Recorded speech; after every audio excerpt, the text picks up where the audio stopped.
এই জীবনে যতটুকু দুঃখ আমি পেয়েছি, সত্যি বলছি, তার এক বিন্দুও বহন করার শক্তি আমার ছিল না।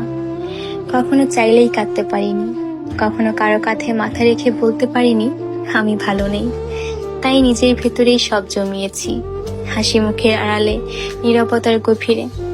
মানুষ ভাবে আমি শক্ত, আমি নির্লিপ্ত, আমি সব পারি, অথচ জানে না ভেতরে ভেতরে আমি কতবার ভেঙেছি।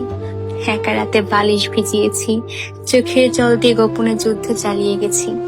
আমি নিজেকে এতবার জোড়া লাগিয়েছি যে এখন নিজের আসল রূপটাই ভুলে গেছি। কখনো ভেবেছি হয়তো এই দুঃখগুলো সামলে নিতে পারবো, হয়তো সময় ঠিক করে দেবে সবকিছু। কিন্তু বাস্তবতা হলো আমি আয়ত্তের বাইরে দুঃখ ধারণ করতে করতে এখন নিজেই ধ্বংস হয়ে গেছি। এখন মনে হয় আমি আর আমি নেই, আমি কেবল এক ভাঙা মানুষ যার ভেতরে অনেক কথা জমে আছে, কিন্তু শোনার কেউ নেই।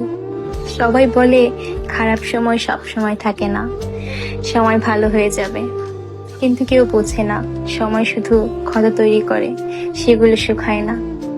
আমি এখন কেবল একটি নীরবতা, মুখে হাসি, চোখে অন্ধকার, আর মনে একরাশ দুঃখের বোঝা নিয়ে প্রতিদিন বেঁচে থাকার অভিনয় করে যাই। আমি ধ্বংস হয়েছি, তবুও মুখে বলি আমি ভালো আছি।